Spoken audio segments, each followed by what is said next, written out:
கடந்த வாரம் திருச்சியிலே நடந்த 2 கொடுகையிலும் கர்த்தருடைய வார்த்தையை பிரசங்கித்தேன். காலை மதியம் இங்கும் கர்த்தருடைய சகோதரர்கள் கர்த்தருடைய வார்த்தையை பகிர்ந்து கொண்டதை கேட்டேன். சாயங்காலம் திண்டுக்கல்லிலே நடந்த ஊழியத்திலும் கர்த்தர் அளவில்லாமல் ஆசீர்வதித்து நடத்தினார். விசேஷமாய் சென்னையில் இருக்கிற பிள்ளைகளுக்காகவும் நீங்கள் தொடர்ந்து ஜெபிக்கும்படிக்கு உங்களை அன்போடு கேட்டுக்கொள்கிறேன். இந்த நாள் நான் பேசுகிற என்னுடைய இந்த செய்தி கொஞ்சம் ஏதாச்சும் உங்களுக்கு புரியலன்னா நீங்கள் முடிச்சதுக்கு அப்புறமும் கேட்கலாம், இல்லை இடையில கூட நீங்கள் கேட்கலாம், ஒரு தவறு இல்லை. கொஞ்சம் ஆழமாய் நாம் தியானிக்க நாம் நம்முடைய சிந்தனைகளை திருப்ப வேண்டியதாக இருக்கிறது. சரி, இந்த நாளில் நாம் செய்திக்கு ஆதாரமாய் ஞான சங்கீதங்கள் புஸ்தகம் 82வது சங்கீதம், ஞான சங்கீதங்கள் புஸ்தகம் 82வது சங்கீதம் 1வது வசனத்திலிருந்து முதல் வசனத்தை வாசிக்கலாம். தேவ சபையிலே தேவன் எழுந்தருளினார், தேவன் எழுந்திருக்கிறார். தேவர்களின் நடுவிலே அவர் நியாயம் விசாரிக்கிறார். தேவர்களின் நடுவிலே அவர் நியாயம் விசாரிக்கிறார். தேவ சபையிலே தேவன் எழுந்தருளி இருக்கிறார். தேவர்களின் நடுவிலே அவர் நியாயம் விசாரிக்கிறார். அதிலிருந்து தொடர்ந்து இன்னொரு வசனத்தை வாசிக்கலாம்.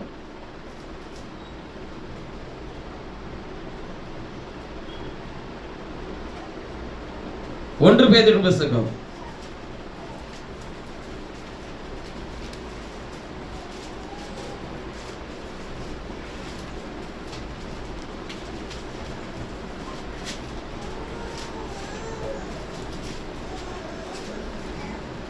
4வது அதிகாரம் 17வது வசனத்தை வாசிக்கலாம். நியாய தீர்ப்பு தேவனுடைய வீட்டிலே துவங்கும் காலமாய் இருக்கிறது. முந்தி நம்மிடத்திலே அது துவங்கினால் முந்தி நம்மிடத்திலே அது துவங்கினால் தேவனுடைய சுவிசேஷத்திற்கு கீழ்ப்படியாதவருடைய முடிவு என்னமாயிருக்கும்?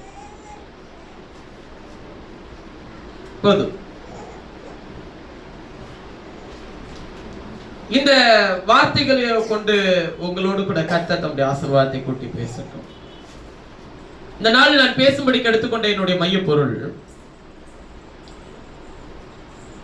தேவ சபையிலே தேவன் எழுந்தருளி இருக்கிறார். தேவ சபையிலே தேவன் எழுந்தருளி இருக்கிறார் என்கிற தலைப்பின் கீழ் இருந்து உங்களோடு பேச நான் விரும்புகிறேன். தேவ சபையில் தேவன் எழுந்தருளி இருக்கிறார்.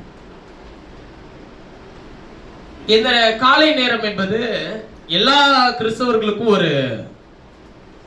ஒரு நேர்த்தியான ஒரு நாள் அப்படின்னு சொல்லி பார்க்கக்கூடிய காலை. பலரும் வாழ்த்துதல் சொல்லியிருப்பார்கள். ஈஸ்டர் சண்டே, அப்புறம் இயேசு உயிர்த்தெழுதலினுடைய வாழ்த்துதலை எல்லாம் உங்களுக்கு சொல்லியிருப்பார்கள். இது எல்லா கிறிஸ்தவர்களுக்கும் ஒரு உயிர்த்தெழுதலை, அதாவது கிறிஸ்துவ உயிர்த்தெழுதலை கொண்டாடுகிற ஒரு நாள் இது. ஆனால் இதை கர்த்தர் என்னிடத்தில் சொன்ன ஒரு காரியத்தை நான் கொஞ்சம் ஆழமாய் உங்களோடு கூட நீங்கள் யோசிக்கும்படிக்கு பேசுகிறேன். உயிர்த்தெழுதலை கொண்டாடி கொண்டிருக்கிற வேளையில் உயிர்த்தெழுதலில் பங்கு கொண்டவர்கள் எந்த நிலையில் இருப்பார்கள் என்பதை யோசியுங்கள். உயிர்த்தெழுதலில் பங்குள்ளவர்கள் கொண்டாடுவார்களா, பங்குள்ளவர்கள் எப்படி இருப்பார்கள் என்பதை யோசிச்சுப்பார்கள். இப்ப இயேசு எனக்காக உயிர்த்தெழுந்தார் அப்படின்னு நான் நினைவு கூறுகிறேன்னா நான் கொண்டாடுவேன். நானும் அதுல உயிர்த்தெழுந்து இருக்கிறேன்னா நான் எப்படி கொண்டாடுவேன்? நான் ஒரு உதாரணத்துக்கு, ஒரு பிறந்த நாள் வருகிறது. அந்த பிறப்பினால் குடும்பம் என்ன ஆகிறது? சந்தோஷம் அடைகிறது. ஒரு மரணம் சம்பவிக்கிறது. அந்த மரணத்தினால் குடும்பம் என்ன ஆகிறது? துக்கம் அடைகிறது. மரணத்தை அடைந்தவன் துக்கம் அடைகிறானா? இல்ல. பிறப்பை அடைந்தவன் சந்தோஷம் அடைகிறானா? அது எப்படி சந்தோஷம் இல்லாம இருக்கும்? நீங்கள் தெளிவாய் நான் ஒன்றை சொல்லுகிறேன். வேதம் எப்படி சொல்லுகிறது என்றால், பிறப்பை அடைந்தவன் சந்தோஷப்படுகிறது இல்லை, பிறப்பை அடைந்தது நிமித்தம் குடும்பம் சந்தோஷப்படுகிறது. நீங்க வரும்போதே கேக் வெட்டிட்டு வந்தீங்களா? ட்ரெஸ் போட்டு வந்தீங்களா? இல்ல. அதை நினைவு கூறும்போது நமக்கு என்ன வருது? எனக்கு இந்த மாசம் பர்த்டே வருதுன்னு பிள்ளைங்களாம் என்ன ஆயிடுவாங்க, ஒரு மாசத்துக்கு முன்னாடியே ரெடி ஆயிடுவாங்க. யாராச்சும் ஒரு மாசத்துக்கு முன்னாடியே எனக்கு மரண நாள் வரப்போகுதுன்னு ரெடி ஆக முடியுமா? அது ரெடி ஆகும். போறதுக்கு நிறைய பேருக்கு என்னவே இருக்காதுங்க, விருப்பமும் இருக்காது. ஆகையினால் மரணமும் ஜனனமும் சந்தோஷத்தையும் துக்கத்தையும் சுற்றி இருக்கிறவர்கள் பகிர்ந்து கொள்வார்கள். அதை சந்திக்கிறவர்களும் அதற்குள்ளே இருக்கிறவர்களும் அதை செய்ய முடியாது. கிறிஸ்துவனுடைய பிறப்பை எல்லாரும் கொண்டாடினார்களா என்றால் இல்லை. கிறிஸ்துவனுடைய மரணத்தை எல்லாரும் கொண்டாடினார்களா என்றால் இல்லை.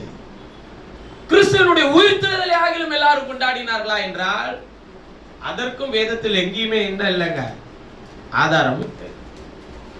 ஆனால் கிறிஸ்து இதை வேறு விதமாய் அவர்களை அனுசரிக்க வைக்கிறார்.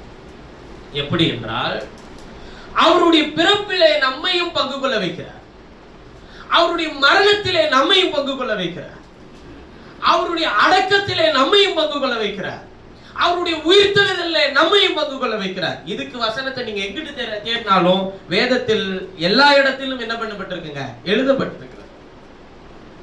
வேதம் சொல்லுகிறது, யாக்கோபு 1:18 வாசிக்கும் போது சொல்லுகிறார், அவர் சித்தம் கொண்டு தம்முடைய சிருஷ்டிகளில் நாம் முதற் பலன்கள் ஆவதற்கு நம்மை சத்திய வசனத்தினாலே ஜனிப்பித்தார் என்று எழுதப்பட்டிருக்கிறது. அப்ப அவருடைய பிறப்பிலே நம்ம என்ன ஆக்குறாருங்க, பங்குள்ளவர்களா ஆக்குகிறார். 1 பேதுரு புத்தகம் கடைசி 2 வசனத்தில் வாசிக்கும் போது அவர் சொல்லுகிறார், 1ஆவது அதிகாரம் கடைசி 2 வசனத்தில் வாசிக்கும் போது அவர் சொல்லுகிறார், அழிவுள்ள வித்தினாலே அல்ல, அழியாததும் என்றென்றைக்கும் நிற்கிறதும் தேவவசனமாகிய அழிவில்லாத வித்தினாலே மறுபடியும் ஜெனிப்பிக்கப்பட்டிருக்கிறீர்களே. அப்ப அந்த பிறப்பிலே நம்மையும் என்ன ஆக்குறாருங்க, பங்கு உள்ளவர்களா ஆக்குகிறார். முதற் பலன் யார்? கர்த்தர். நம்மை முதற் பலன்கள் ஆக்குறதற்காக சத்திய வசனத்தினாலே ஜெனிப்பித்தார் என்று சொல்லி யாக்கோபு 1:18 எழுதியிருக்கிறது. 1 பேதுரு 1ஆவது அதிகாரத்திலே வாசிக்கும் போது அழிவில்லாத வித்தினாலே ஜெனிப்பிக்கப்பட்டிருக்கிறீர்கள் என்று எழுதப்பட்டிருக்கிறது. அப்ப பிறப்பிலே அவரோடு கூட நம்மை பங்கு கொள்ள வைத்திருக்கிறார். சுத்தி இருக்கிறவங்க கொண்டாட்டுப்பா, நீ என்னுடைய ஆளு, நீ எப்படி இருக்கணும்னா அவனை மாதிரியே நீ கொண்டாடி முடிச்சிடாத. அந்த நாள அந்த பிறப்பின்படி நீயும் நடந்து கொள்ளணும். அடுத்து அவருடைய மரணத்தோடு நம்மை சேர்த்து இருக்கிறாரா அப்படின்னு சொல்லி கேட்டீங்கன்னா, ஆண்டவர் சொல்லுகிறார், பாவத்துக்கு மறித்து எதுக்கு பிழைக்கிறீங்க, நீதிக்கு பிழைக்கும்படிக்கு. அவரோடு கூட சிலுவையில் அறையப்பட்டிருக்கிறேன், பிழைத்திருக்கிறது நான் அல்ல, கிறிஸ்துவே என்னில் பிழைத்திருக்கிறார். அப்போஸ்தலனாகிய பவுல் கலாத்திய பட்டணத்தில் எழுதுகிறார். அப்ப மரணத்தோடும் நம்ம என்ன ஆக்குறாருங்க, மரணிக்க வைத்திருக்கிறார். மாம்சீகத்தின் எண்ணங்களை, யோசனைகளை, மாம்சீகத்தின் கிரியைகளை அடக்கம் பண்ணப்படுதல். இயேசுவை அடக்கம் பண்ணினாங்களா இல்லையா? அடக்கம் பண்ணினார். எங்கே?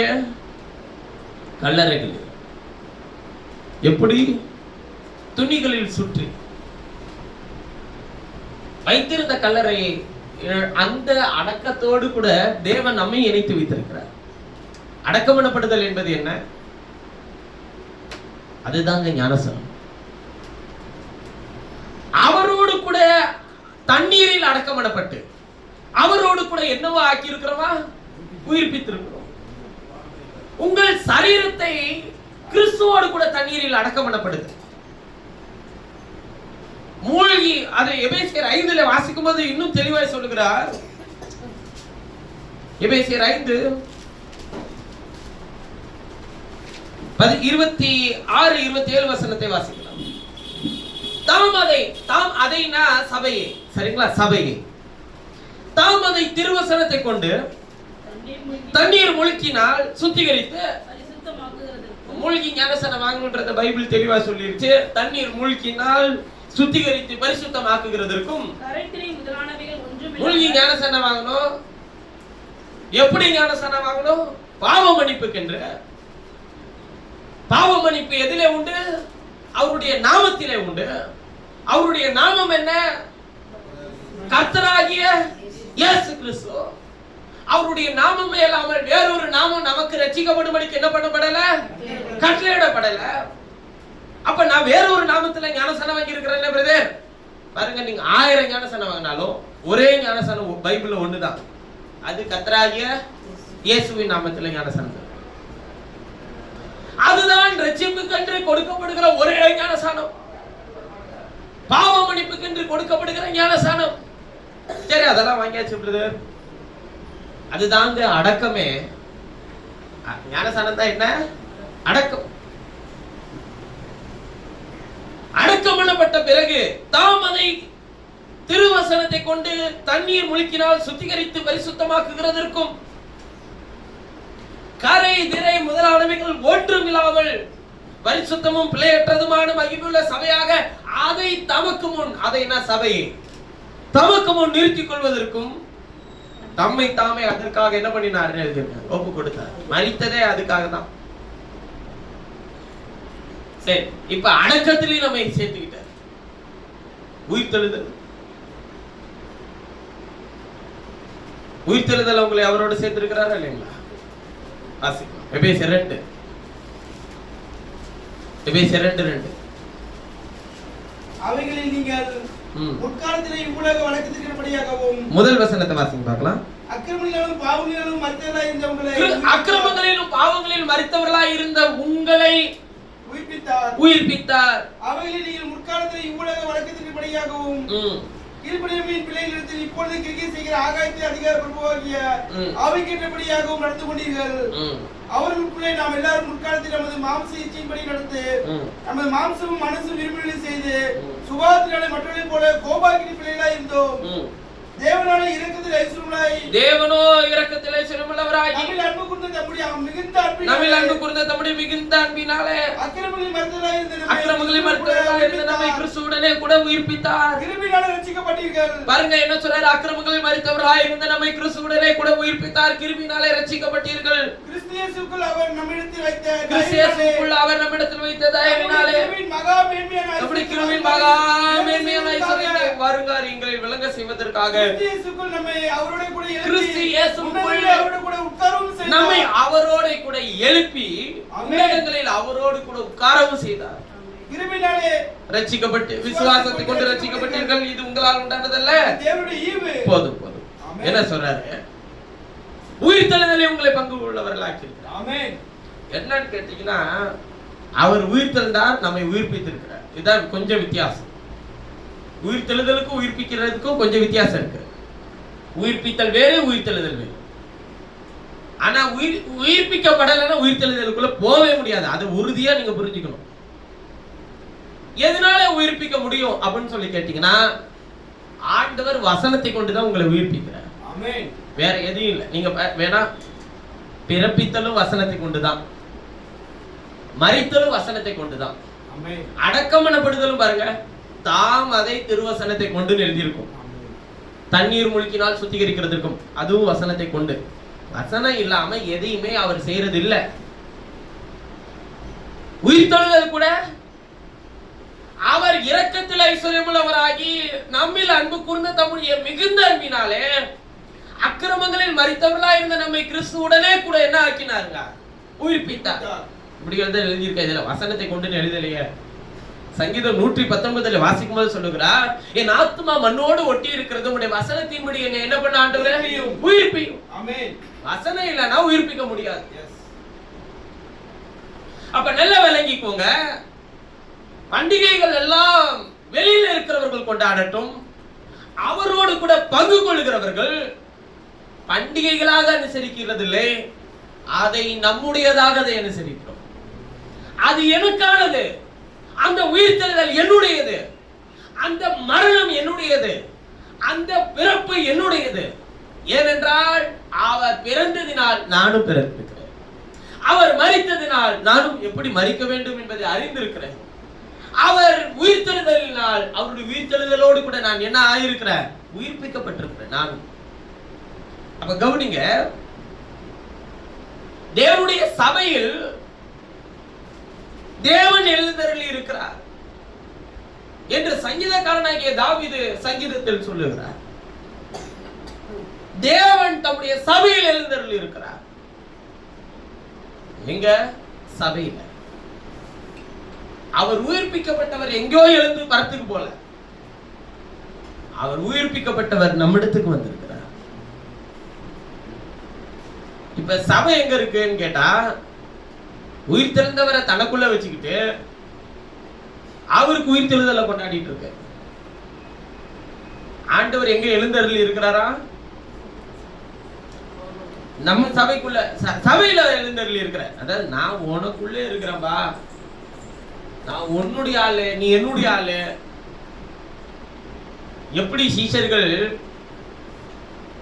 இருட்டோட எழுந்து காலையிலே கல்லறையின் இடத்திற்கு போய் அவருடைய சரீரத்தில் தைலம் பூச புறப்பட்ட ஸ்திரீகள் போனார்கள். நலதம் என்கிற தைலத்தை பூச எடுத்துக்கொண்டு போனார்கள். தைலம் பூச போகும்போது கல் புரட்டி இருக்கிறதை கண்டு ஆச்சரியப்பட்டார். அப்போது கர்த்தருடைய தூதன் தோன்றி சொன்னார், உயிரோடு இருக்கிறவரை மரித்தோர் இடத்தில் நீ ஏன் இங்க வந்த? உனக்கு இதுக்கு சம்பந்தம் இல்லையே. அவர் கலிலேயராகிய மனுஷரே, உங்களுக்கு கலிலேயாவில் சொன்னதை மறந்துட்டீங்களான்னு கேட்கிறார். இப்ப இவெல்லாம் அவரை தேடி போனா, அந்த சரீரத்தை தேடி போனா, அவரு இவங்களை தேடி அங்க வந்துட்டார். ஆண்டவர் தம்முடைய சபையில் இருக்கிறார். உயிர் தெழுந்தவரை வேற எங்கேயும் போய் தேட தேவையில்லை. கல்லறையின் இடத்தில் குறிப்பா என்ன பண்ண தேவையில்லை? தேட தேவையில்லை. ஏன் கல்லறையின் இடத்தில் தேடக்கூடாது? கல்லறைக்கும் சபைக்கும் என்ன வித்தியாசம்? சபைக்கு வரவனுக்கு எல்லாருக்கும் என்ன தேவை? இன்னைக்கு கல்லறை தேவைன்றான். ஆனா சபைக்கும் கல்லறைக்கு என்னவே இல்லை, சம்பந்தமே இல்லை. அப்ப எப்படி நான் உயிர் தழுவேன்?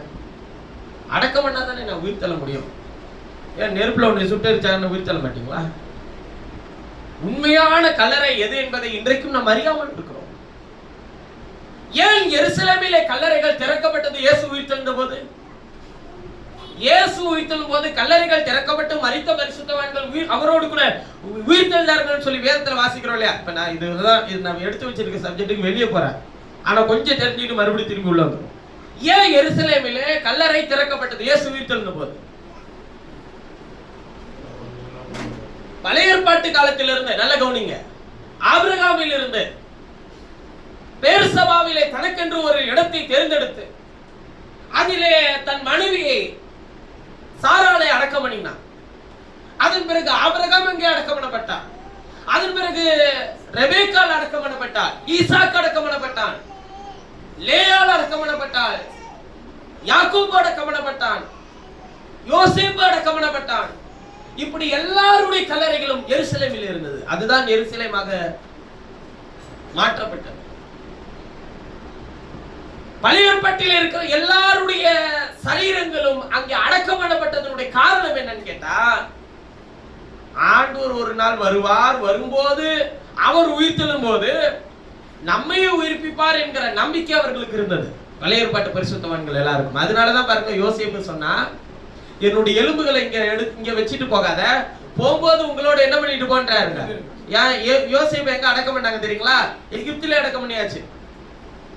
அதனாலதான் மோசே ஊழியத்தினுடைய நாட்கள் முடிவடையும் போது, அதாவது எகிப்திலிருந்து ஜனங்களை புறப்பட்டு கூட்டிட்டு போகும்போது யோசேப்பின் எலும்புகளை தோண்டி எடுத்துட்டு போறாரு மோசே. போய் அங்கே கர்த்தருடைய ஜனங்களுக்கு வாக்குத்தத்தம் பண்ணப்பட்ட இடத்திலே அங்கே யோசேப்பை அடக்கம் பண்ணுகிறார், யோசேப்பின் எலும்புகளை. காரணம் என்னன்னா, ஆண்டவர் ஒரு நாள் வருவார், வரும்போது அவருடைய உயிர்த்தெழுதலை நம்ம எல்லாரும் பங்கு அடைய வைப்பார் என்பது அன்றைக்கு இருந்த நம்பிக்கை. இப்ப அதே தானே பிரதர், எங்களுக்கு அதே நம்பிக்கை. சரி, அன்றைக்கு பூமிக்கு வந்தார். எதுல? மாம்சத்திலே வந்தார், மரித்தார், அடக்கம் பண்ணப்பட்டார், உயிர்த்தெழுந்தார். அவரோடு கூட பூமியில் அடக்கம் பண்ணப்பட்ட எல்லாரும் என்ன பண்ணினார்கள்? எழுந்திருத்தார்கள். இப்ப அவர் எங்க வருவார்? இப்ப வர போற வருகை அவர் எங்க வருவார்? மத்திய ஆகாயத்துல வரும். சரிதானே? இப்ப கல்லறை எங்க இருக்கு? பரதேசி எங்க இருக்கு? ஆண்டவர் சொல்றார், ஜெயங்குலுகிறவன் எவனோ அவன் என்னோடு கூட பரதேசில் இருக்கும்படிக்கு பரதேசில் இருக்கிற ஜீவ விருட்சத்தின் கனியை புசிக்கு கொடுப்பேன்னு சொல்லி வெளிப்படுத்தல் 2:7 எழுதப்பட்டிருக்கிறது. நல்ல கவனிங்க. பரதேசு என்பது இளைப்பாறுகிற இடம். இப்ப உங்களிடத்தில் இளைப்பாறக்கூடிய ஒரு இடம், இளைப்பாற போகிறது எது உங்களிடத்தில்? அதாவது சரீரமா, ஆவியா, ஆத்மாவா? ஆத்மா தான் இளைப்பாற போகுது. சரீரம் என்னவாகும்? மண்ணுக்கு போயிடும். ஆத்மா எங்க போகுது? அதான் பரதீசுக்கு போகுது. ஆவி எங்க போகுது? தனக்கு தேவன் இடத்துக்கு போயிருது. ஆவிக்கும் மாம்சத்துக்கும் நியாய தீர்ப்பு இல்ல, ஆத்மாவுக்கு தான் நியாய தீர்ப்பு. ஏன்னா ஆத்மா இன்னொரு சரீரத்துக்குள்ள போகும், அதனால அது நியாய தீர்ப்பு அடையும். ஏன்னா சரீரம் 2 இருக்கு, ஆத்மா 1, ஆவி 1. சரீரம் 2. பூமிக்குரிய சரீரம் நாம் பெற்றிருக்கிறது அழிவுள்ளது, அழியாத ஒரு சரீரம் இருக்கு. அந்த சரீரத்துல போய் ஆத்மா இருக்கும்போது ஆத்மால நம்ம என்னெல்லாம் இந்த சரீரத்துல செஞ்சோமோ அதுக்கான நியாய தீர்ப்பை அந்த சரீரம் பெற்றுக்கொள்ளும். ஒன்று அழிவு, இன்னொன்று நித்திய ஜீவன். 2 தான். ஒன்று நித்திய ஆக்கினை, இன்னொன்று நித்திய ஜீவன். பாருங்கள், இப்பொழுது எங்க இருக்கிறது அந்த பரதீஸ் அப்படின்னு கேட்டா, பழைய ஏற்பாடு முழுவதுமாய் பாதாளம் கீழே இருந்தது. இயேசு வருகிற வரையிலும் பாதாளம் கீழே இருந்தது. அங்கே எல்லா பரிசுத்தவான்களுடைய ஆத்மாவும் காவல் செய்யப்பட்டிருந்தது, காவல் பண்ணப்பட்டிருந்தது. அந்த மரணத்துக்கு அதிகாரியா இருந்தது யார்? பிசாசு. அவர்களிடத்தில் திறவுகோலும் இருந்தது. ஆனால் இயேசு ஆவியை விட்ட பிறகு அவர் காவலுள்ள ஆவிகளுக்கு போய் பிரசங்கித்தார். எங்கே போக வேண்டுமோ அங்கே போனார். அப்பொழுதுதான் வலது பக்கத்தில் இருக்கிற கல்வன்ட்ட சொல்றாரு, இன்றைக்கு நீ என்னோடு கூட எங்க இருப்பாய்? அப்ப காவல் செய்யப்பட்டிருந்த எல்லா ஆத்துமாக்களும் பரதீசும் கீழே இருந்தது.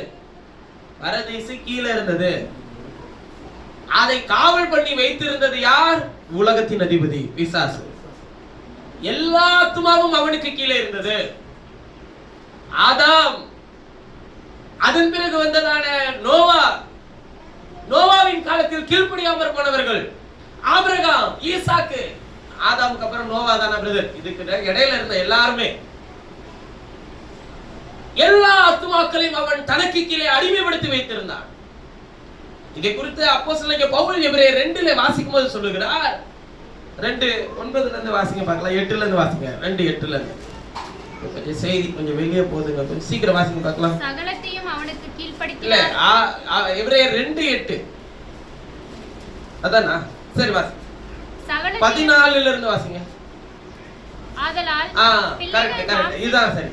பிள்ளைகள் மாம்சத்தையும் இரத்தத்தையும் உடையவர்களா இருக்க அவரும் அவர்களைப் போல மாம்சத்தையும் இரத்தத்தையும். எபிரேயர் 2:14 இருந்து வாசிக்கிறோம். பிள்ளைகள் மாம்சத்தையும் இரத்தத்தையும் உடையவர்களா இருக்க அவரும் அவர்களைப் போல மாம்சத்தையும் இரத்தத்தையும் உடையவரானார். மரணத்துக்கு அதிகாரியான பிசாசானவனை, பாருங்க, மரணத்துக்கு அதிகாரியாகிய பிசாசானவனை தமது மரணத்தினாலே அழிக்கும்படிக்கும் ஜீவகாலம் எல்லாம். பாருங்க, இதுதான் ரொம்ப முக்கியம். பிசாசை அழிக்கிறது மட்டும் பிளான் கிடையாது. ஜீவகாலம் எல்லாம் மரண பயத்தினாலே. எந்த மரண பயம்? ஆத்தும மரணம். எல்லா ஆத்துமாக்களும் யாருக்கு கீழே இருந்தது? பிசாசின் கீழே இருந்தது.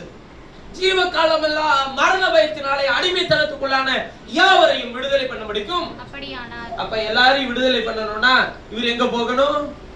மாம்சீகத்துல வரணும், மரிக்கணும், அடக்கம் பண்ணப்படணும். அவர் உள்ளே போய் காவல் ஆவிகளுக்கு என்ன பண்ணணுங்க? பிரசங்கிக்கணும். காவல் செய்யப்பட்டிருந்த ஆவிகள் என்றால் யார்? இந்த ஜீவ காலமெல்லாம் மரண பயத்திலே அடிமைத்தனத்துக்குள்ளான எல்லாரும் உள்ள இருக்கிறாங்க. ஏன்னா என்னதான் நீதி செய்தாலும் பாவத்தின் சம்பளம் அந்த மரணத்திலிருந்து தப்புவிக்க ஒருவராலும் கூடாது இருந்தது. எல்லாரையும் அடிமைப்படுத்தி வச்சிருந்தது. ஆனால் ஒருவரை மாத்திரம் அடிமைப்படுத்தவே முடியவில்லை. அவர்தான் நம்முடைய இரட்சகராகிய மீட்பர். அவரோடு கூட அவர்களை எப்படி பங்கு கொள்ள வைத்தார் என்பதை பாருங்கள். எப்படி கொண்டாடணும்ன்றதை இதை பார்த்தாச்சு தெரிஞ்சுக்கோங்க.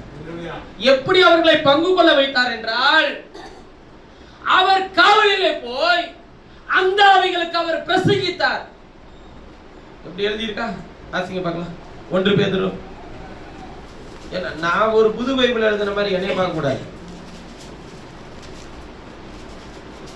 1 பேதுரு புத்தகம் 4வது அதிகாரம், 3வது அதிகாரம் 18ல இருந்து வாசிங்க பார்க்கலாம். ஏனெனில் கிறிஸ்துவும் நம்மை தேவனிடத்தில் சேர்க்கும்படிக்கு அநீதி உள்ளவர்களுக்கு பதிலாக நீதி உள்ளவராய் பாவம் நிமித்தம் ஒரே தரம் பாடுபட்டார். அவர் மாம்சத்திலே கொலையுண்டு ஆவியிலே உயிர்ப்பிக்கப்பட்டார். அந்த ஆவியிலே போய் காவலில் உள்ள ஆவிகளுக்கு பிரசங்கித்தார். அந்த ஆவிகள் பூர்வத்திலே நோவா பேழையை ஆயத்தம் பண்ணும் நாட்களில் தேவன் நீடிய பொறுமையோட காத்திருந்த போது கீழ்ப்படியாமற் போனவைகள் அந்த பேழையிலே சிலர் ஆகிய 8 பேர் மாத்திரம் பிரவேசித்து ஜலத்தினாலே காக்கப்பட்டார்கள். ஏன் நோவா பேழை ஆயத்தம் பண்ண நாட்களில் எழுதி இருக்கு? அதுக்கு முன்னாடி இருக்கிற எல்லாருக்கும் நியாய தீர்ப்பு முடிஞ்சிருச்சு. பூமியை அழித்து நியாய தீர்ப்பு முடிச்சாச்சு. இப்ப ஒரு புதுசா ஒண்ணு துவக்கி வச்சிருக்கிறார். நோவாவின் காலத்துல இருந்து, அதுல கீழ்ப்படியாமற் போனவன்ல இருந்து சரீரத்துக்கு தாங்க நியாய தீர்ப்பு கொடுத்து, இப்ப ஆத்மா என்ன அடையல, இந்த நியாய தீர்ப்பு அடையல. பாருங்க அது எங்க இருக்கு பாருங்க, காவல் செய்யப்பட்டிருக்கு. சரீரம் அழிஞ்சிருச்சு, நியாய தீர்ப்பு கொடுத்தாச்சு அப்படின்னு நீங்க நினைச்சிடாதீங்க. தேவன் பூமியில சரி கட்டிட்டார். என்னையா சரியெல்லாம் எந்த இதுல சரி கட்டுவார் நல்லா தெரிஞ்சுக்கோங்க. சரீரத்துல வியாதியை கொடுத்து இழுத்துக்க பறிச்சுக்கன்னு வேதனைப்பட வச்சு கர்த்தர் எடுத்துக்கிட்டாருன்னா நீங்க எங்க போயிருவீங்க? நீதிமானுக்கு பூமியில சரி கட்டப்படும். இப்ப ஒரு உதாரணத்துக்கு சொல்றேனே, உங்களுடைய வாழ்க்கையினுடைய கடைசி நிமிஷத்துல இருக்கிறீங்கன்னு வச்சுக்கோங்க. ரொம்ப கஷ்டப்பட்டு வேதனைப்பட்டு வியாதியின் கொடூரத்தில் தாங்க முடியாத வேதனையில இருக்கிறீங்கன்னு வச்சுக்கோங்களேன். இந்த வேதனைகளுக்குள்ள இருந்து மரிச்சு போயிட்டோம்னா எல்லா வேதனையும் இந்த பூமியில அவன் என்ன பண்ணிட்டான்? அனுபவிச்சுட்டான். யார் நியாய தீர்ப்பு சொல்றது? பாவி. ஜட்ஜ்மென்ட் சொல்றது யாரு? பாவிகள் எல்லாரும் சேர்ந்து எல்லா வேதனையும் அனுபவிச்சுட்டாங்க. நிச்சயமா சொல்றேன், அவங்க எங்க இருப்பாங்க? பரலோகத்துல ஆபிரகாம் மடியில, ஆண்டவரோடு பக்கத்துல, இல்ல ஆண்டவர் நெஞ்சில, இல்ல தோல்ல எங்கேயாச்சும் உட்கார்ந்து இருப்பான். நம்ம போகும்போது நிச்சயமா பார்க்கலாம். 4 இடம் இருக்கு. ஆபிரகாம் மடி, ஆண்டவர் நெஞ்சு மார்பு, இல்ல ஆண்டவரோட தோல், இல்ல ஆண்டவரோட மடி. அது அப்படி நீ நியாய தீர்ப்பு சொல்றது யாருன்னு கேட்டா பாவி. எங்க போவான்னு தெரியாது, அவனுக்கே தெரியாது. பைபிள் அப்படி எங்கேயுமே சொல்லல. யாரையும் அப்படி வச்சிருக்கிறேன்னு சொல்லவே இல்லை. சொல்லி இருக்கிற எங்கேயாச்சும் ஒரு இடத்துல லாசரு மரித்தான், அது ஊமைங்க. இயேசு சொல்ற ஊமை. மரித்தான், ஆபிரகாமின் மடியில் இருந்தான். அப்பயாச்சும் புத்தி வரட்டும் தான் சொல்றாரு. ஆபிரகாம் மடி இருக்குல்ல, லாசருக்கு இருந்துச்சுல, அது மாதிரி எனக்கு இருக்காது. அப்படி ஆபிரகாம் மடி இல்லைன்னா அட்லீஸ்ட் எனக்கு ஒரு ஈசாக்கு மடியாச்சும் கிடைக்காது. அப்படி மொத்தம் உங்களுக்கு ஏதாச்சும் ஒரு மடி வேணும், இங்கேயும் வேணும் அங்கேயும் வேணும். மடியிலன்ற வார்த்தைக்கு சரியான பதம் என்னன்னா இருதயத்திலே எழுதப்பட்டிருக்கு. தேவன் தம்முடைய ஒரே பேரான குமாரனை, தம்முடைய மடியில் இருக்கிற ஒரே பேரான குமாரனை உலகத்தில் தந்தர்லின்னு எழுதியிருக்கிறார். உடனே இவங்க என்ன நினைச்சிட்டாங்க? தேவனுடைய மடியில இயேசு குழந்தையா இருந்தாருன்ற மாதிரி நினைச்சுப்பாங்க. அதை சரியான ஆங்கில பதத்தில் வாசிக்கும் போது இருதயத்தில் அவருடைய திட்டத்தில் இருந்துச்சு, அவர் மாம்சீகத்தில் வரணும்ன்றது. அப்ப கவனிங்க, நம்ம இதை விட்டு போயிடக்கூடாது. இப்ப அவர்கிட்ட போனோம்னா எனக்கு அதுல நேரம் போயிடும். பாருங்கள், கொஞ்சம் கவனிச்சு பாருங்க. இவர் மாம்சீகத்தில் கொலை விடுறாரு, ஆவியில உயிர்ப்பிக்கப்பட்டு காவல் ஆவிகளுக்கு போய் பிரசங்கிக்கிறாரு. அப்படித்தானே எழுதியிருக்கு, பிரசங்கித்தார். இப்ப கொண்டாட்டம் எப்படி இருக்குன்னு பாருங்க. எங்க இருக்கு கொண்டாட்டம்? ஆத்மாவுக்கு. காவலிலே வைக்கப்பட்டிருக்கிறார். காவல் செய்யப்பட்டவன் கொண்டாட முடியுமா? கொண்டாட்டத்துக்கான சரியான தருணம் அதுதாங்க. பிரசங்கிக்க இயேசு வந்துட்டாருன்னா அதுதான் கொண்டாட்டத்தின் நேரமே. அதாவது எது கொண்டாட்டம்னு கேட்டீங்கன்னா, அவர் உங்களோடு பேசுதல், அவர் தம்மை வெளிப்படுத்துதல், அவர் தம்முடைய வார்த்தையிலிருந்து உங்களோடு கூட பேசுறது. இதுக்கு நிகரான ஒரு கொண்டாட்டம் இந்த உலகத்தில் எதுக்குமே இல்லை. இதுக்கு என்ன பண்டிகை வைக்கலாம்? ஈஸ்டர், குட் ஃப்ரைடே, அப்புறம் வேற என்ன பண்டிகை இருக்கு? கிறிஸ்மஸ், இது மாதிரி பண்டிகை வைக்கலாமா? ஆண்டவர் உங்களோடு பேசுறதுக்கு. கொண்டாட்டங்களை வைத்து ஜனங்களுக்கு கர்த்தர் உண்மையாய் வைத்திருக்கிற இந்த விஷயத்தை மறக்க வச்சுட்டாங்க. ஒரு கூட்டம்லாம் பார்த்தீங்கன்னு வச்சுக்கோங்களேன், ராத்திரி போயிருப்பான் சர்ச்சுக்கு. ஈஸ்டருக்கு ராத்திரி போயிருவாங்க. அதிகாலையில் இருட்டோட இயேசு என்ன பண்ணினா உயிர்த்தெழுந்து வந்தார். உடனே இவங்க ஒரு கல்லறை மாதிரி ஒரு செட்டப் பண்ணி அதுக்குள்ள இருந்து இயேசுவோட சரீரம் உயிர்த்தெழுந்து வர்றது மாதிரி ஒரு காட்சியை உண்டாக்கி இயேசு உயிர்த்தெழுந்துட்டார், ஒரே சந்தோஷம். மறுபடியும் அடுத்த வருஷம் தான் உயிர்த்தெழுவார். அதுக்கு நடுவில் அவர் எங்கேயுமே என்ன பண்ண ஆக மாட்டாரு, அவரை உயிர்த்தெழ விட மாட்டான். அதாவது அவரே நான் உயிர்த்தெழுந்துட்டேன்டான்னு சொன்னாலும் இல்ல நீ உனக்கு ஈஸ்டர் வர வரையிலும் நீ சிலுவையில தொங்க, அப்புறம் நானாவே உன்னை உயிர்த்தெழ பண்ணுவேன், அது வரையிலும் நீ தொங்கிட்டே இரு.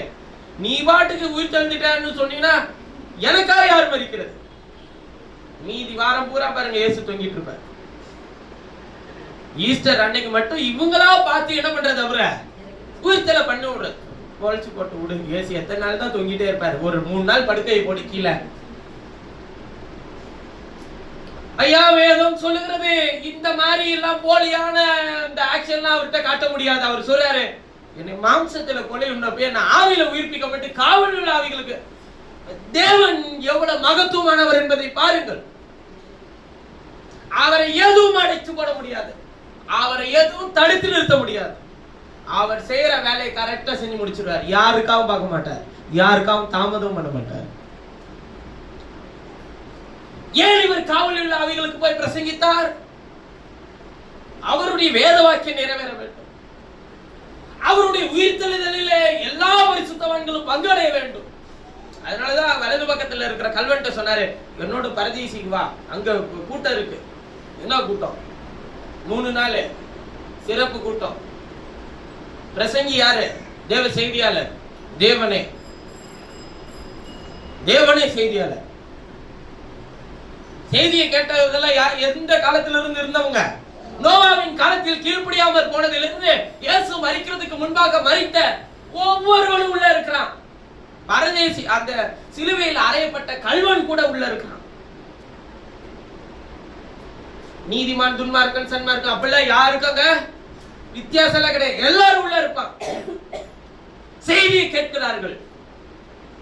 கேட்ட பழைய ஏற்பாட்டின் பரிசுத்தவான்கள் எல்லாரும் அவருடைய உயிர்த்தெழுதலில் அவர்கள் பங்கடைகிறார்கள். ஏனென்றால் அவர்களுடைய ஜீவியம் அவருக்காக தன்னை வாழ ஒப்பு கொடுத்திருந்தார்கள். அவர் வந்தபோது அந்த ஜீவியத்தினுடைய பரிபூர்ண வெளிச்சமாக இயேசு வந்தபோது ஆபிரகாமுக்கு தன்னை வெளிப்படுத்தினது போல அவர் தன்னை பரிபூர்ணமாய் வெளிப்படுத்தினார். ஆபிரகாம் உயிர்ப்பிக்கப்பட்டார். ஈசாக்குக்கு அவர் வெளிப்படுத்தினது போல தன்னை பரிபூர்ணமாய் வெளிப்படுத்தினார். ஈசாக்கு உயிர்ப்பிக்கப்பட்டார். யாக்கோபுக்கு அவர் வெளிப்படுத்தினது போல அவர் பரிபூர்ணமாய் தன்னை வெளிப்படுத்துகிறார். யாக்கோபு உயிர்ப்பிக்கப்பட்டார். தானியேலுக்கு அவர் வெளிப்படுத்தினது போல ஒருவரால் பெயர்த்து தள்ளப்படாத அந்த கல் யாருன்னு அன்னைக்கு தெரியாது தாவீதுக்கு, தானியேலுக்கு. ஆனால் அவர் தன்னை பரிபூர்ணமாய் வெளிப்படுத்தினார். தானியேல் உயிர்ப்பிக்கப்பட்டார். நல்ல கவனிங்க. இப்படி உயிர்ப்பிக்கப்பட்ட எல்லா பரிசுத்தவான்களையும் தன்னோடு உயிர்ப்பிக்கப்பட்டது மாத்திரம் இல்லாம கீழே இருக்கிற பாதாளம், ஆத்மாவை அடைத்து வைக்கக்கூடிய பாதாளம், பரதீசு, இதை கொண்டு போய் கர்த்தர் எங்க வச்சிட்டாருன்னு கேட்டா மத்திய காயத்துல வச்சிட்டார். அதனாலதான் அப்போஸ்தலனாகிய பவுல் 2 கொரிந்தியர் 12 வாசிக்கும்போது சொல்லுகிறார், ஒரு மனிதன் இருந்தான், அவன் தேவ தரிசனங்களை கண்டான், அவன் மாம்சீகத்தில் இருந்தானா ஆவியில் இருந்தானா என்பது தெரியாது. ஆனால் 3ஆம் வானவரை எடுத்துக்கொள்ளப்பட்டு அங்கே தேவனுடைய மனுஷர்கள் பேசுகிறதை நான் கேட்டேன். அதுதான் பரதீசு. போய் படிப்போமா? 2 கொரிந்தியர் 12 அதிகாரம் 2வது வசனத்திலிருந்து வாசிங்க. முதல் வசனத்திலிருந்து வாசிங்க பார்க்கலாம், அப்பதான் புரியும். மேன்மை பாராட்டுகிறது. அவர் போனது பரதீசுக்கு போனாரா வேற எங்க போனாருன்றது தெரியும். மேன்மை பாராட்டுகிறது எனக்கு தகுதி அல்லவே. மேன்மை பாராட்டுகிறது எனக்கு தகுதி அல்லவே. ஆகிலும் கர்த்தர் அருளிய தரிசனங்களை வெளிப்படுத்துதல்களையும் கொஞ்சம் இதெல்லாம் எடுத்து படிச்சு பாருங்க. படிக்கும்போது அது அவங்களோட சேர்ந்து படிங்க. அப்பதான் அது சரியானா இல்ல நான் கதை சொல்றேனான்றது உங்களுக்கு தெரியும். ஆகிலும் கர்த்தர் அருளிய தரிசனங்களை வெளிப்படுத்துதல்களையும் சொல்லுகிறேன்.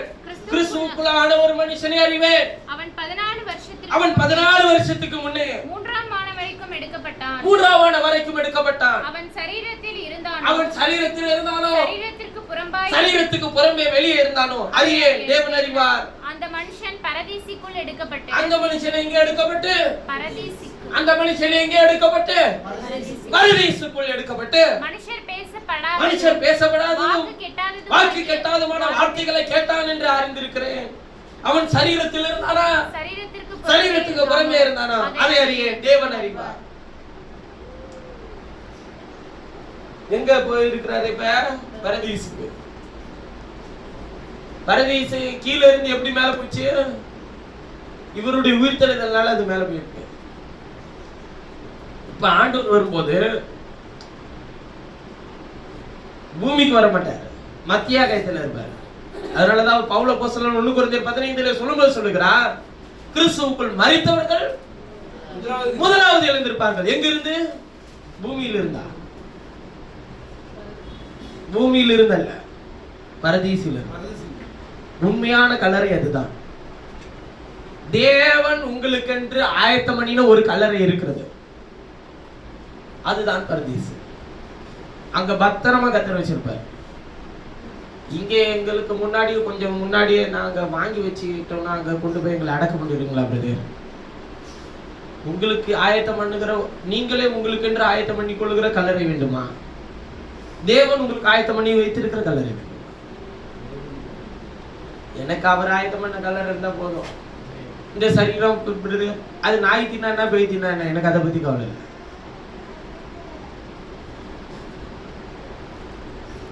அதை பத்தி கவலை இல்லையா? சரீரம் சுட்டரிக்கப்பட்டுச்சுன்னா எப்படி உயிர் தெழுவீங்க? இந்த சரீரமே தேவையில்லைன்ற, எனக்கு இன்னொரு சரீரத்தை அவர் வைத்திருக்கிறார். அந்த சரீரம் அவர்தான். அந்த சரீரத்தில் இப்பொழுது நான் அவயமா இருக்கிறேன். என் ஆத்துமா அங்கே இளைப்பாறிக் கொண்டிருக்கும். அந்த உண்மையான சரீரம் வெளிப்படும் போது நான் அவரிடத்தில் பிரவேசிப்பேன், நான் அவருக்குள் இருப்பேன். எலும்பெல்லாம் வேணும். நீங்க எப்படி இருப்பீங்க? மேல இருந்து கீழே பார்ப்போமான்னு நிறைய பேருக்கு பயம் வேற. ஒருவேளை போனவெல்லாம் நம்மளை எதுவும் பார்த்துட்டு இருப்பானோ. இப்ப ஒரு உதாரணத்துக்கு, இப்ப நான் போயிட்டேன்னு வச்சுக்கோங்களேன், சர்ச்சு நடக்குதா இல்லையான்னு நான் பார்ப்பேன். பிரதர் பார்த்துட்டு இருப்பாரு அப்படி நீங்க நினைச்சீங்கன்னா அது முட்டாள்தான். நானே சந்தோஷமா போயிட்டேன். அங்கிருந்து எதுக்கு நான் இதெல்லாம் எட்டி பார்க்க போறேன்? அது ஒரு நீண்ட தூக்கம். அந்த தூக்கத்தில் எதையும் பார்க்க முடியாது. நான் அவரோடு இருப்பேன், அவ்வளவுதான். வேற யாராச்சும் சொன்னாதான் பிரச்சனை. அதனால என்ன சொல்லுகிறேன், அந்த நாள் சந்தோஷமான நாள். உங்க நல்லா தூங்கிட்டு இருக்கிறவனை எழுப்பு வெளில என்ன நடக்குதுன்னு உங்களுக்கு தெரியுமா? எல்லாரும் பாம்பு போட்டா கூட தெரிய மாட்டால. அது மாதிரி அந்த மாதிரி ஒரு தூக்கம் அது. அந்த மாதிரி ஒரு அந்த எந்த நிலையும் மறந்திருக்கும், எந்த வலி வேதனையும் இல்லாத ஒரு நிலை. வேதம் சொல்லுகிறது, சரீரத்தில் இருந்தன சரீரத்துக்கு புறமே இருந்தான எனக்கு தெரியல என்றாரு. அப்போ அந்த மனுஷன் யார் தெரியுமா? அவருதான், சொல்றவரே தான்.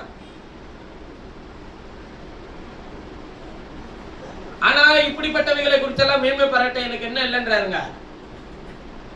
இப்படிப்பட்டவனை குறித்து மேன்மை பாராட்டுவேன், ஆனாலும் என்னை குறித்து என் பலவீனங்களில் என்று வேற ஒன்றிலும் மேன்மை பாராட்ட மாட்டேன்றாரு.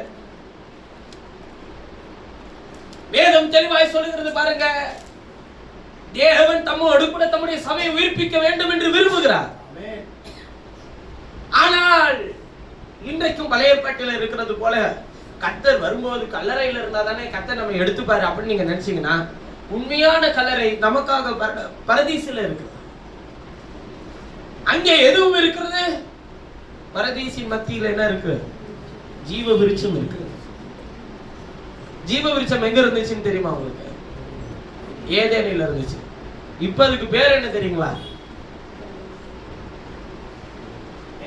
ஏதேன் இருக்கிற ஏதேனுக்குள்ளதானே ஜீவ விருட்சம் இருந்துச்சு. இப்ப அதுக்கு பேரை மாத்தி எப்படி வச்சிருக்கிறாரு? பரதீஸ். ஜீவ விருட்சம் இருக்குன்னா அது ஏதேன் தான். திரும்ப நீங்க எங்க போறீங்க? ஏதேனுக்குள்ள. ஏன் ஏதேனை விட்டு வெளியே துரத்தினாரு? பாவம் வந்ததுனால. பாவத்தினாலே ஒருவனும் உள்ளே பிரவேசிக்க கூடாதபடிக்கு ஏதேனை எது பாதுகாத்துக் கொண்டிருக்கிறது? வீசிக்கொண்டிருக்கிற சுடரொளி பட்டயமும் கேருபீன்களும். சுடரொளி பட்டயம் எது? கர்த்தருடைய வார்த்தை. கேருபீன் எது? கர்த்தருடைய தூதன், கர்த்தருடைய செய்தியாளன். கர்த்தருடைய செய்தியை வெளிப்படுத்தினார், நீங்கள் அந்த ஜீவ விருட்சத்திற்குள்ளே பிரவேசிப்பீர்கள். அவ்வளவுதான். ஏன் நமக்கு தேவை அங்க போகணும். அதை விட்டுட்டு ஏன் பிரதர் இவனும் முடியல பிரதர், எதனால பிரதர், ஏன் இந்த தாமதம் பிரதர், ஏன் என் கண்ணீரை கத்தர் வாங்குறாரு பிரதர், ஏன் இந்த பிரச்சனைக்குள்ள என்ன கத்தர் கொண்டு போறாரு பிரதர், ஏன் எனக்கு இந்த கொடுமையை சகிக்கவும் முடியல பிரதர், ஏன் இதை அனுமதிச்சாரு பிரதர், எதனால பிரதர், நான் என்ன பாவம் பிரதர் பண்ணினேன், நீ என்ன பாவம் பண்ணன்றது உனக்கு தெரியும், உனக்கு உருவாக்குனவருக்கு தெரியும். நேற்று ஒரு அம்மா கேட்டாங்க, 4 தலைமுறைக்கும் கத்தர் சாபத்தை விசாரிப்பேன்னு சொல்றாரு. விசாரிப்பாரு. என் தகப்பனார் செய்தது, தாயார் செய்த சாபத்தை எல்லாம் என்கிட்ட கேட்பாரு. நீங்க ஏன் இயேசு ஏத்துக்கிட்டீங்க? நீங்க ஏன் இயேசு ஏத்துக்கிட்டீங்க? நீங்க யாரோட பிள்ளை? ஆதார் கார்டுல மட்டும்தான் எங்க அப்பா பிள்ளை, மத்தபடி நான் யார் பிள்ளை? நான் எங்க ஏசப்பா பிள்ளை. அப்பனா என் தகப்பனுடைய சாபம் என்னை சேதப்படுத்த. ஏன்னா என் தகப்பன் சாபமே சபிக்கப்பட்டவர் அல்ல, அவர் சாபமானார். என் தகப்பனுடைய பாவம் என்னை சேதப்படுத்தாது. ஏனென்றால் அவர் பாவம் பாராத சுத்த கண்ணர், அவரிடத்தில் பாவம் என்பதே இல்லை. என் தகப்பனுடைய வியாதி என்னை சேதப்படுத்தாது. ஏனென்றால் அவருடைய தலைமையினால் நான் சுகமாய் இருக்கிறேன். பூமி அது நிறைவும் என் தகப்பனுடையது. அவர் அதையோ அனுபவத்திற்கு கொடுத்தார். அவருடைய பிள்ளையாகி எனக்கு என்ன தரணும்னு வச்சிருக்கிறாரோ அதை எனக்கு தந்து நடத்துவார், ஆசீர்வதிப்பார். ஒருவேளை அப்புறம் பிரதர் உங்களுக்கு வியாதி, பலவீனம், சுகவீனம் இதெல்லாம் வந்துச்சுன்னா அவர் அனுமதிக்காமல் என்னுடைய ஜீவியத்தில் ஒன்று வரப்படுறதில்ல. அவர் இது வழியா தான் என்னை நடத்தணும்னு நினைச்சிட்டாரா, சந்தோஷமா என் தகப்பன் பின்னே நான் செல்வேன். அவர் எனக்கு முன்பே அதன் பாதையிலே நடத்தி என்னை ஜெயமெடுக்க செய்வர் வல்லவராக இருக்கிறார். என்ன நம்பிக்கை, என்ன விசுவாசம்? இதே தானே அவனு கேட்கிறான். திடீர்னு பூனை குறுக்க வந்துருச்சுன்னு வச்சுக்கோங்க, வண்டியில போகும்போது எதனால குறுக்க வந்துருச்சுன்னு போய் கேட்பானா இல்லையா? நாய் குறுக்க வந்து கீழே விழுந்துட்டான்னு வச்சுக்கோங்க, வண்டி என்ன பண்ணிடுவான்? வித்துருவான். பண்ணி குறுக்க வந்து வண்டியில இடிச்சிருச்சுன்னு வச்சுக்கோங்க, அவ்வளவுதான். வண்டியை உடனே மாத்து, சரியில்லை, நோட்டை தூக்கு, கட்டம் எங்க இருக்குன்னு பாரு, சரி இருக்கா இல்லையான்றத பாரு. நம்மால் என்ன பண்றான்? ஏன்னா நோட்டு இல்ல, பைபிள் தான். கட்டத்தை சொன்னா பிரதர் வெளுத்து போடுவாரு. அதனால என்ன பண்றது? ஏன் எதனால இந்த ஆட்சின்னு ஒண்ணும் புரியல பிரதர். கத்தரை பார்த்து நான் கேள்வி கேட்டுட்டு இருக்கிறேன். கேள்வி கேட்கிற அளவுக்கு நீ கத்தற அளவுக்கு மிகப்பெரிய அறிவாளியா? அவரு பதில் சொன்னா நீ தாங்குவியா? யோபு பார்த்து சொல்றாரு, எடை கட்டிக்கொள், நீ அறிவாளி ஆனாலும் எனக்கு இது சொல்லு. என்ன கேள்வி கேட்டாரு தெரியுமா? பூமியில அதற்கு அசிபாரம் போடும்போது நீ எங்க இருந்தன்னு கேட்டாரு. பதில் சொல்லுங்க பார்க்கலாம். அதற்கு கோடிக்கலை வைக்கும் போது நீ எங்க இருந்தன்னு கேட்டாரு. அதற்கு அளவு நூல் குறித்தது யாருன்னு கேட்டாரு. இதெல்லாம் பதில் சொல்லுவோம். பிரச்சனைக்கு பதில் நான் சொல்றேன். இதுக்கு பதில நீங்க தேடி கண்டுபிடிச்சு முடிங்க, வாழ்க்கை முடிஞ்சிடும். பொட்டி வாங்கிட்டு வந்து அடக்கம் பண்ணிடுவோம், அதனால தான் முடிஞ்சு போச்சு. இதுக்கு பதிலே கிடையாது. இதெல்லாம் யார்? இதெல்லாம் யார் வைத்தது? யார் எங்கே வைத்தார்? அப்படி கேட்கல, நீ எங்க இருந்தன்னு கேட்டார். அப்பொழுது தேவபக்தர்கள் ஏகமாய் பாடி கம்பீரித்தார்களே. யார் தெரியுமா? நீதான். அதனாலதான் அவர் சொல்றாரு சங்கீதத்திலே வாசிக்கும் போது, தேவ சபையிலே தேவன் எழுந்தருளி இருக்கிறார், அவர்கள் தேவர்களின் நடுவிலே அவர் வாசம் பண்ணுகிறார். தேவர்கள்னா யாரு? தேவனுடைய வார்த்தை பெற்றவர்கள் நீங்க தான். ஆமென். ஏதாச்சும் அதுல குழப்பமே வேண்டாம். தேவ வசனத்தை பெற்றுக்கொண்டவர்கள் தான் தேவர்கள். ஆமென். தேவர்களின் நடுவில் அவர் வாசம் பண்ணுகிறார். உங்களுக்கு நடுவுல அவரை வச்சுக்கிட்டு கல்லறையில போய் தேடக்கூடாது. அவரே அதை மாத்ததான் வந்தா இவங்க இன்னமும் அவரை கல்லறையில வச்சுதான் எடுக்கிறாங்க. உயிர் தெழுந்தார். எங்க இருந்தார்? கல்லறையில. இயேசுவுக்கு கல்லறை தேவைப்பட்டது. அவரே அதை மாத்ததாண்டா, இனிமே கல்லறையே வேணாம், உனக்கு நான் கட்டி வச்சிருக்கேன் ஒரு கல்லறை இருக்கு. இப்ப மரணத்துக்கு அதிகாரி ஆகிய பிசாசானவனை தமது மரணத்தினால் ஜெயித்தாரா இல்லையா? திறவுகள் இப்ப யார்கிட்ட இருக்கு? ஆண்டவர் கையில தான் இருக்கு. அதனாலதான் ஆண்டவர் சொல்றாரு, பாதாளத்தின் வாசல்கள் என் சபை என்ன பண்ணாத? நிச்சயமா மேற்கொள்ள. பாதாளத்துக்கான திறவுகள் இப்ப அவரு கையில இருக்கு. சபையை மேற்கொள்ளாதுன்னு தான் சொன்னார். சபையை நிச்சயமா மேற்கொள்ளாதுன்னு அவர் சொல்லி இருக்கிறார். அந்த வார்த்தை நிச்சயமாய் உண்மையானது, அது மாறுகிறது இல்லை. அதை நிறைவேற்றி கர்த்தர் முடிப்பார். எந்த சபையை மேற்கொள்ளாது? பாதாளத்தின் வாசல் வெளிப்பாட்டின் மேல் கட்டப்பட்ட சபையை மேற்கொள்ளாது. மாம்சீகத்தின்படி கட்டப்படுகிற எல்லா சபையும் மேற்கொள்ளும். ஏன்னா அதுக்கு தேவை அதுதான். உட்பிரேடைக்கு என்ன செய்யலாம்? 7 வார்த்தை 7 பேர் கொடுப்போம், அவங்க 7 விதமா பேசட்டும். அதுக்கும் பைபிளுக்கு என்னவே இருக்காது, சம்மந்தம் இருக்காது. அதுல முதல் வார்த்தை இதுதான், அதுதான், கடைசி வார்த்தை இதுதான், அதுதான்றத உங்களுக்கு 7 வார்த்தையும் பேசணும்னு தோணுதா? தாராளமா வந்து பேசுங்க. இயேசு சிலுவையில பேசின 7 வார்த்தை, நீங்களாம் இயேசு கிடையாது. இயேசு சிலுவையில பேசின வார்த்தையை மட்டும் இல்லை, பைபிள்ல எத்தனை 7 இருக்கு. 7 சபைகள், 7 முத்திரைகள், 7 எக்காலங்கள், 7 கலசங்கள், 7 வாதிகள், எல்லாத்தையும் வந்து பேசுங்க. 7 பரிசுத்தவான்கள், 7 நாட்கள், தேவன் சிருஷ்டித்த 7 நாட்கள். அது தெரிஞ்சிச்சுன்னா 7 சபைகள், 7 எக்காலங்கள், 7 முத்திரைகள் எல்லாம் தெரிஞ்சிடும். ஆதியில தேவன் வானத்தை பூமி உண்டாக்கும் போது 7 நாள் இருந்தில்ல, சிருஷ்டிப்பின் 7 நாள். அதிலேயே நிறைய தெளிவு இருக்காது. நம்மளே எப்ப உருவாக்குனாருன்னு கேட்டா 6வது நாள் தான். சரி, எப்ப சிருஷ்டித்தாரு கேட்டா அதுவும் 6வது நாள் தான். சரி, எப்ப ஆத்மாவி சரீரத்தை ஒண்ணா சேர்த்தாரு அதுவும் 6வது நாள் தான். ஏன்னா நம்ம கதை கேட்டு வளர்ந்தாச்சு. அதுக்கும் ஆண்டவருக்கு என்னவே இல்லை, சம்பந்தம் இல்லை. 6வது நாள் இயேசுப்பா மனுஷனை பூமி மண்ணினாலே உருவாக்கி அப்படி எழுதவே இல்லை. ஆனா நம்ம கதை சொல்லுவோம். சின்ன பிள்ளைகள நான் உட்காந்து சண்டே ஸ்கூல்ல கேட்டிருக்கிறேன். பரவாயில்ல, அது சண்டே ஸ்கூல் வரையில நல்லா இருந்துச்சு. நான் புருஷனான போதோ குழந்தை கேட்டவர்களை எல்லாவற்றையும் ஒழித்து விட்டு நான் கர்த்தருடைய மகிமையை கண்ணாடியிலே காண்கிறது போல கண்டேன். அப்போஸ்தலனாகிய பவுல் சொன்னது போல நானும் என்னால் சொல்ல முடியும். கர்த்தருடைய மகிமையை கண்ணாடியிலே காண்கிறது போல ஒவ்வொரு நாளும் வேதத்தை வாசிக்கும் போதும் மகத்துவங்களை அவர் வெளிப்படுத்திக் கொண்டே தான் இருக்கிறார்.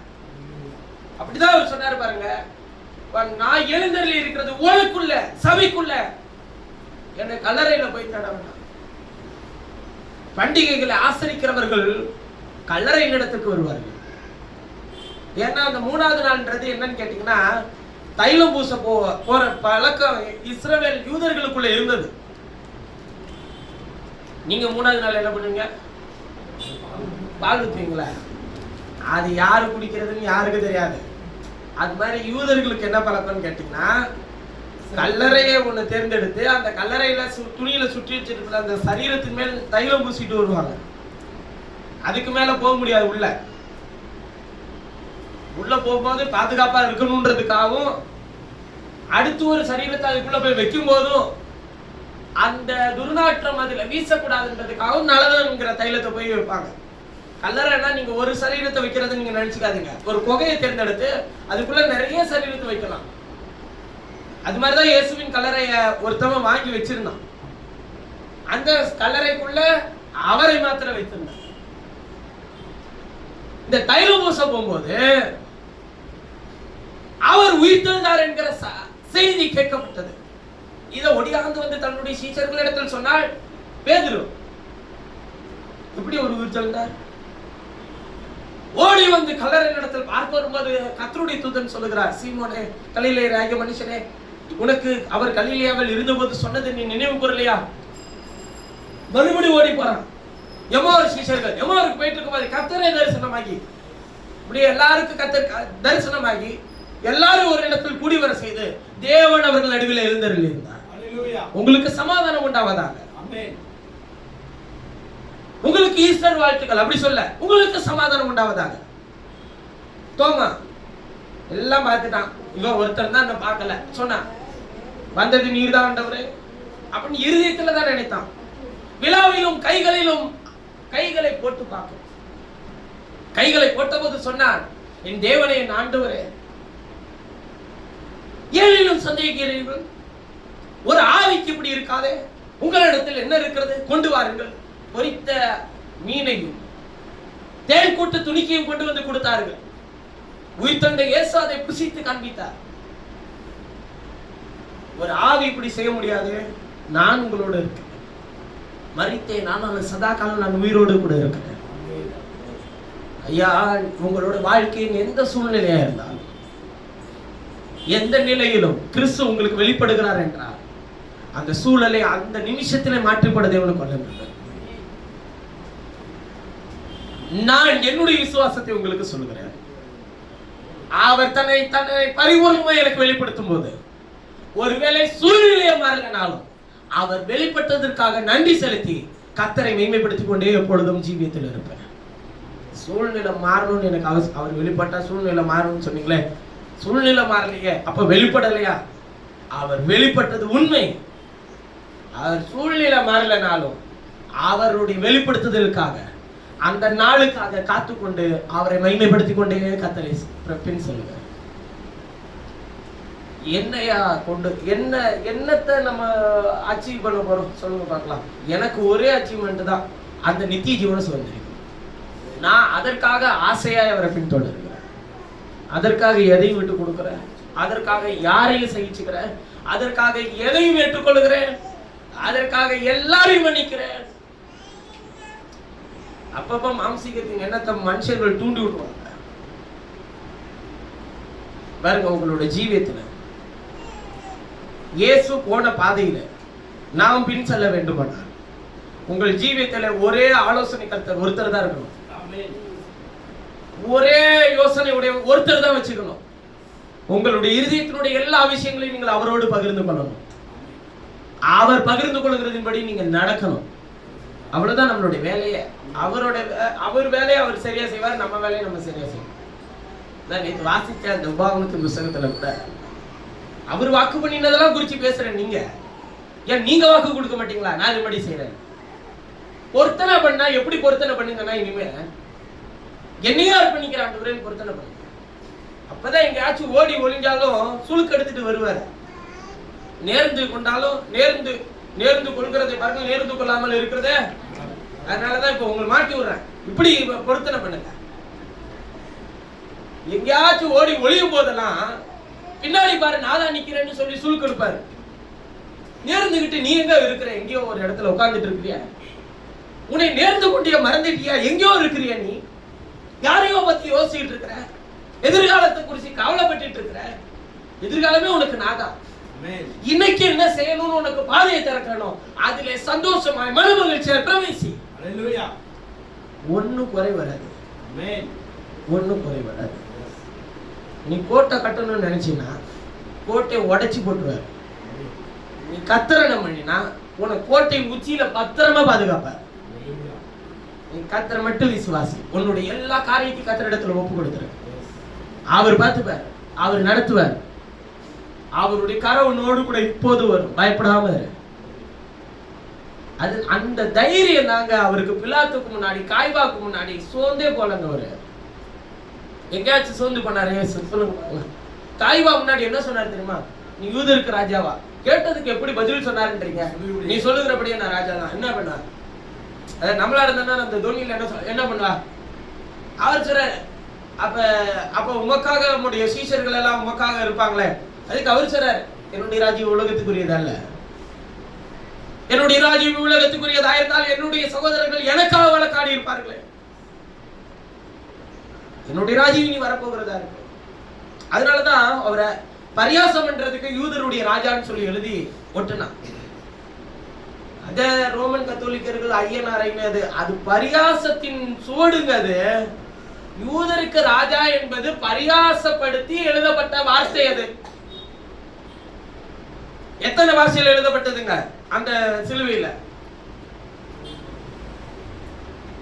அது தெரியாது. யூதருக்கு ராஜாங்கிறது எத்தனை பாஷையில? ஒரு பாஷையில எழுதப்படல. கிரேக்கு, எபிரேயு, லத்தீன் 3 பாஷையில் எழுதப்பட்டது. பரியாசத்தின் வார்த்தை அது.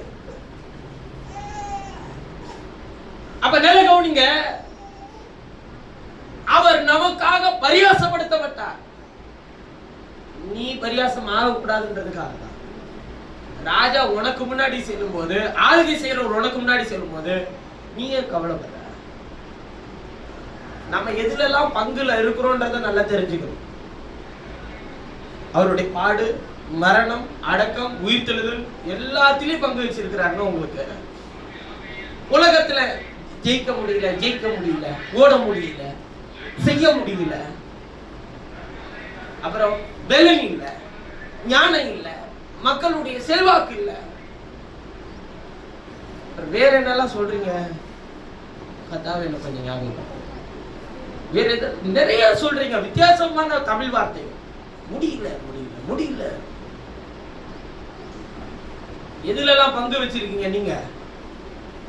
ஸ்விஸ் பேங்க்ல ஒரு பங்கு, எல்ஐசில ஒரு பங்கு வச்சிருக்கீங்க.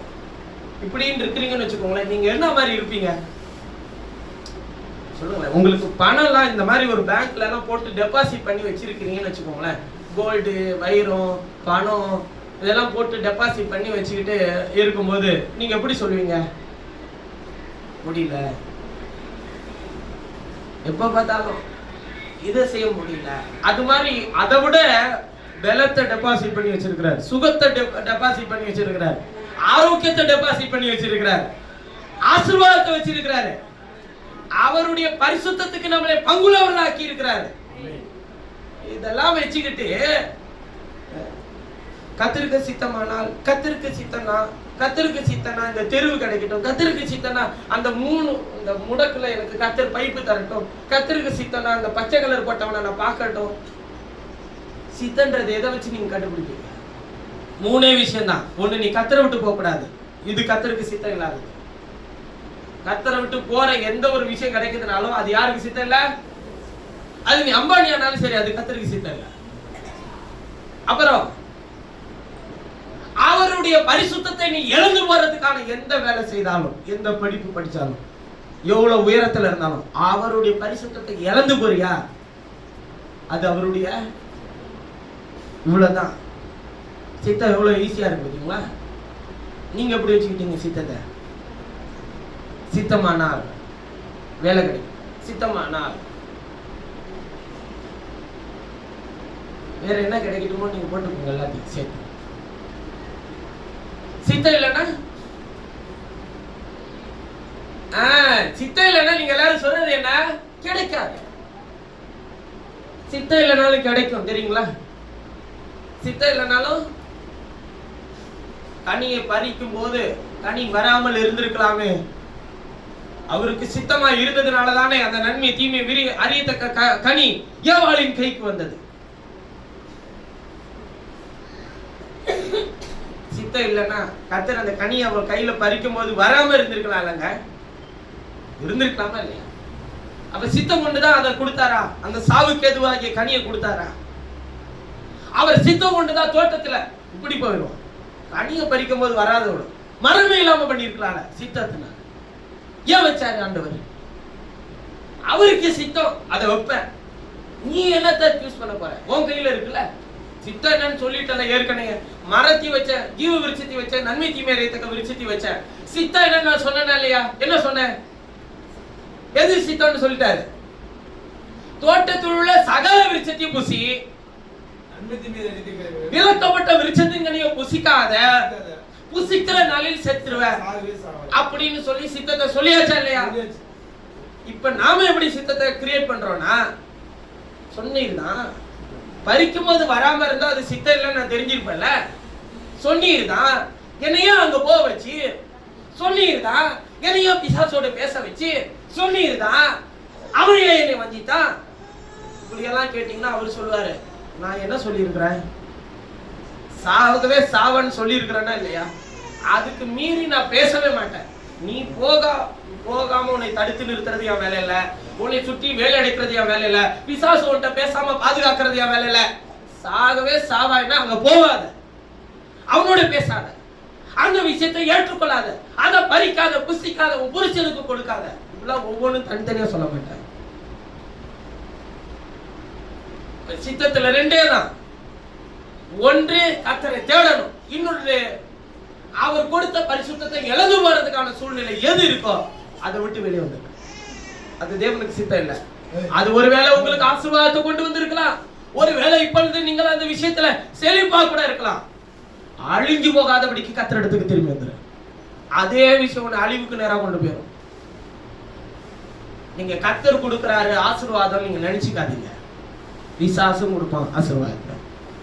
கர்த்தர் கொடுக்கிறாரு தோல்வியை நினைச்சுக்காதீங்க. கர்த்தர் கொடுக்கிறார் ஜெயத்தை நினைச்சுக்காதீங்க. பிசாசாலே ஜெயத்தை. உங்களுடைய ஜீவியத்தில் யார் உங்களுக்கு எதை செய்கிறார் என்பதை சரியாய் அறிந்து கொள்ளுங்கள். சந்தோஷமா இருக்கணுமா, கர்த்தரை தேடுறோமா, அவரை பின்தொடர்றோமா, அவருடைய வசனத்தின் வெளிச்சத்தை பெற்றுக் கொள்கிறோமா, அதை தேடக்கூடிய உணர்வுள்ள இருதயத்தை கர்த்தர் தந்திருக்கிறாரா? நீ கர்த்தருடைய நிழலுக்குள்ள இருக்கிறன்னு அர்த்தம். வெயிலுக்கு போயிடாத. ஆரம்பத்துல ஒண்ணும் தெரியாது, போக போக அப்படியே உங்களை இழுத்துட்டு போயிடுவாங்க. ஆகையினால நான் திரும்ப சொல்லுகிறேன், தேவன் சபையில தான் தேவன் நியாயம் விசாரிக்கிறார். தேவ சபைக்கு வெளியில நியாயம் விசாரிக்கிறார். வெளியில நியாயம் விசாரிக்கும் போது நீங்க போய் பக்கத்துல கூட நிக்க முடியாது. அங்க ஆக்கினை அயர்ந்திராது, அழிவு உறங்காதுன்னு சொல்லி எழுதியிருக்கு. வெளியில நியாயத்தில் இருக்கும் போது, சபைக்குள்ள நியாயம் இருக்கும் போது திரும்பி வந்து கர்த்தரோட ஐக்கியப்பட்டு. சபைக்குள்ள நியாயம் இருக்கும் போது நியாயம் தீர்க்கிறது என்னங்க? உங்களை குற்றவாளி ஆக்குறதா? போய் இது செய்யாது, இதை பண்ணாத, இதனுடைய கிரியை பின்தொடராது. கடந்த வாரத்துல நான் ஒரு சிலருக்கு ஜோம் பண்ணிட்டு இருக்கும்போது, கோபத்தினாலே சிலதை இழந்து போய், கோபம் சிலதை இழந்து போகிறதற்கு அளவுக்கு கோபம் உங்களை எங்க கொண்டு போகுது? நீங்க ஏன் கோபப்படுறீங்க? உங்களுக்கும் உங்களோட விஷயத்துக்கு என்ன சம்பந்தம் இருக்கு? எதுக்காக கோபப்படுறோன்னு கொஞ்சம் திரும்பி உட்காந்து பாருங்க. சரி, கோபம்லாம் முடிச்சதுக்கு அப்புறமேட்டாச்சும் எழுதி வச்சுக்கோங்க, இதுக்குதான் கோபப்பட்டாங்க. சிரிச்சிருவீங்க நீங்களே, கேவலமா இதுக்கு போய் கோபப்பட்டிருக்கோங்க. அவ்வளவு என்னங்க மோசமா, அவ்வளவு மோசமாவா கோபப்படுவீங்க? தேவ நீதியை நடப்பிக்க மாட்டாதுன்னு தெரியாது உங்களுக்கு? வார்த்தையை தூவி விதைச்சு இருக்கிறவனை எல்லாம் காயப்படுத்தி, உங்கள் வாய் வார்த்தைகளை குறித்து என்னவா இருங்கள், எச்சரிக்கை. அடுத்த நிமிஷம் நான் பார்க்காத மாதிரி கொண்டு போய் புதைச்சிடுற மாதிரி பேசாதீங்க. கவனமாய் வார்த்தைகளை பயன்படுத்துங்க. நீங்க தான் கணக்கு ஒப்புவிக்க போறீங்க. கணக்கு ஒப்புவிக்கிறதுனா யார்கிட்ட? அது பார்த்துக்கலாம் கர்த்தர் வரும்போது. இல்ல அடுத்த வாரமே வந்துடும் கணக்கு, நோட்டோட வந்து நிப்பாரு. நியாயம் விசாரிக்கிறது வித்தியாசமா இருக்கும். அதாவது என்னன்னா, கணக்க நோட்ல எழுதி வச்சு வா நீ மேல வா அப்போதைக்கு பாத்துக்கிற அப்படி சொல்றவர் இல்ல இப்ப இருக்கிற நம்ம ஆண்டவர். அப்பயே தீர்த்துருவாரு. சபையில எழுந்தருளி இருக்கிறதுக்கு காரணமே தான். தேவ நீதியை நடப்பீங்க. மனுஷனுடைய கோபம் தேவனுடைய நீதியை நடப்பிக்க முடியாது. கோபத்தை விட்டு ஒளிஞ்சிடுங்க, பொறுமையா இருங்க. எதை செய்யணும்னாலும் தெளிவா யோசிங்க, கர்த்தரோட ஐக்கியப்படுங்க. அதுல வரக்கூடிய குறைகள் பிரச்சனைகள் வந்தால் அதுதாங்க உனக்கான பாதையே. எல்லாமே ஸ்மூத்தா இருக்கும்னா அது கர்த்தர் நியமிக்கிற பாதையே கிடையாது, பிசாசு தரஞ்சு வச்சிருக்கிற பாதை. அது எல்லாமே கொண்டு வந்து கையில கொடுக்குறாருன்னு வச்சுக்கோங்களேன். ஒண்ணும் பண்ணல, நீ சும்மா உட்காரு, நானே உனக்காக எல்லாத்தையும் கொண்டு வந்து தரேன் அப்படின்னு சொல்றாரு. நம்ம ஆண்டவர் அப்படி செய்ய மாட்டார். யாருக்காச்சும் அப்படி செஞ்சிருக்கிறாருன்னு சொல்லுங்க பார்க்கலாம். செய்ய மாட்டார். அது பிசாசு திறந்து வச்சிருக்கிற வழி. எதை துவங்குறதுக்கு முன்னாடி தலைவிரிச்சாடுதோ பிரச்சனை, அது கர்த்தர் நியமிச்ச பாதை. சந்தோஷமா போ, கர்த்தாவே என்னோடு வாரும், என்னோடு வாரும், என்னோடு வாரும் திரு போயிட்டே இருப்பார். நல்ல வாசல் விரிவா தெரிஞ்சிருக்கு, எந்த கவலையும் இல்ல, செட்டில் ஆயிட்ட பிரதர் அப்படின்னா கவுத்து போட ரெடியா ஒருத்தர் இருக்கிறார். நீ பிசாசிட்ட இருந்து தப்பு வைக்க கூட ஒருத்தர் இருக்கிறார் உனக்கு உதவிக்கு. அவர்கிட்ட இருந்து தப்பு வைக்க ஒருத்தர் இல்லை இந்த பூமியில. என்ன பிரதர் இப்படி பேசுறாரு அப்படின்னு நினைக்காதீங்க. திரும்பவும் சொல்ற, இவ்வுலகத்தின் அதிபதியின் கைக்கு தப்பு வைக்க மீட்பர் உயிரோடு இருக்கிறார்.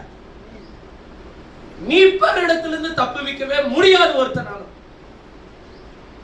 நீங்களா ஏதாச்சும் கொஞ்சம் பறிஞ்சு பேசலாமே, என்னைய காப்பாத்திக்கவே என்னால முடியும். என் ஜீவன் தப்ப நான் ஓடி போயிடுவேன். நித்திய ஜீவனுக்கு எங்கெல்லாம் அப்ப கூட்டு போக மாட்டீங்களா பிரதர்? ஏன் பொறுப்பு இல்லை. நித்திய ஜீவ வசனத்துக்கு உங்களை கூட்டு வர்றது மட்டும்தான் என் பொறுப்பு. நித்திய ஜீவனுக்கு போறது நீங்களாச்சும் உங்களுக்குள்ள வாசம் பண்ற தேவனாச்சும். எழுதி இருக்கிற வசனத்தை பிரசங்கிப்ப உங்கள் ரத்த வலி இல்லாமல் கைகளில் சுத்தமாய் நான் கர்த்தருடைய சமூகத்துக்குள்ளே உள்ளே பிரவேசிப்பேன். அவ்வளவுதான். பரலோக ராஜ்யத்துக்கு போகும்போது ஒரு கூட்டம் ஆத்துமாக்களை எடுத்துட்டு போக மாட்டீங்களா? நான் போனா போதும், அவ்வளவுதான் நான் நினைக்கிறேன்.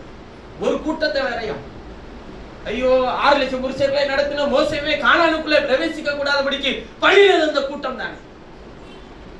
கூட்டத்தை கூட்டிட்டு போனோம்ல எனக்கு விருப்பம் இல்லை. தேவன் எனக்கு கொடுத்த அழைப்பு, தேவன் எனக்கு கொடுத்த ஊழியம், தேவன் எனக்கு கொடுத்த குடும்பம், தேவன் எனக்கு கொடுத்த பொறுப்பு எல்லாத்தையும் நேர்த்தியா செஞ்சு முடிச்சுட்டு ஏன் ஆத்துமா ஜீவன் தப்ப ஓடி கர்த்தருடைய சமூகத்துல இருக்கவே நான் விரும்புகிறேன்.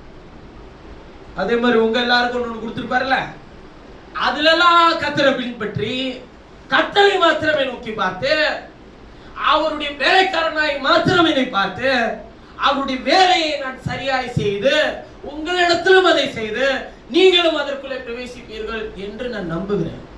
அதற்கு முழு ஒத்துழைப்பு யார் கொடுக்கணும்? நீங்க. வேலையை கட்ட வேண்டியது நோவாவோட வேலை.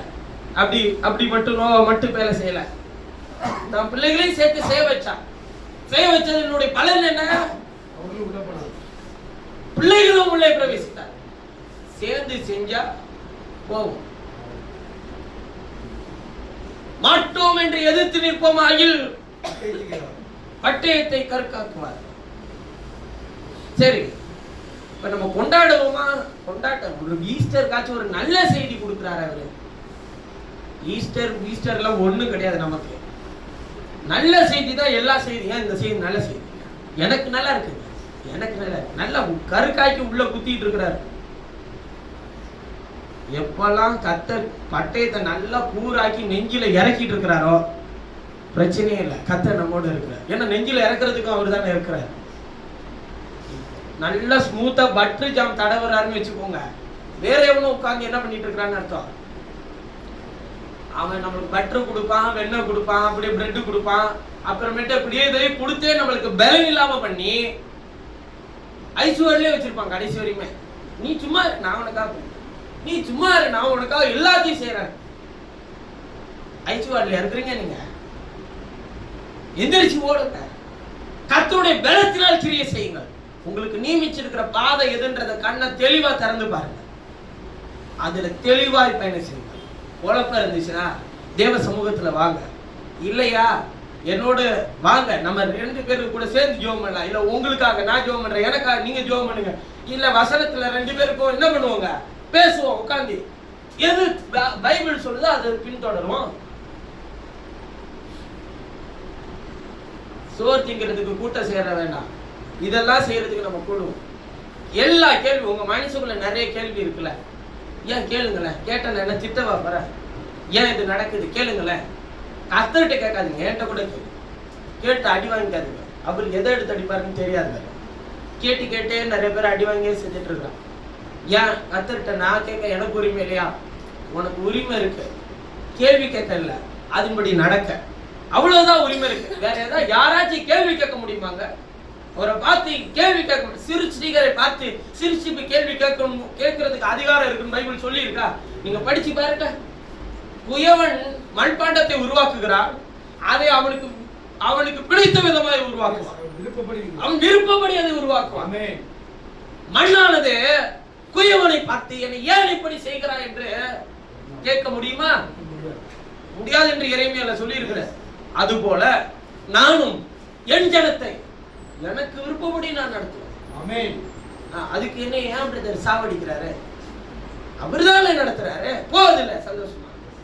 மரணம் இருந்தாலும் அவர் கூட இருக்கிறார்ல, பயப்படாம போ, நடத்துவார், நடத்தி கூட்டு போவார். இதே இருந்தா என்ன பிரதர் வாழ்க்கையில சாதிக்கிறது? சாதிச்சு எங்க போற? 6க்கு 2 அது சாதிக்காம போ.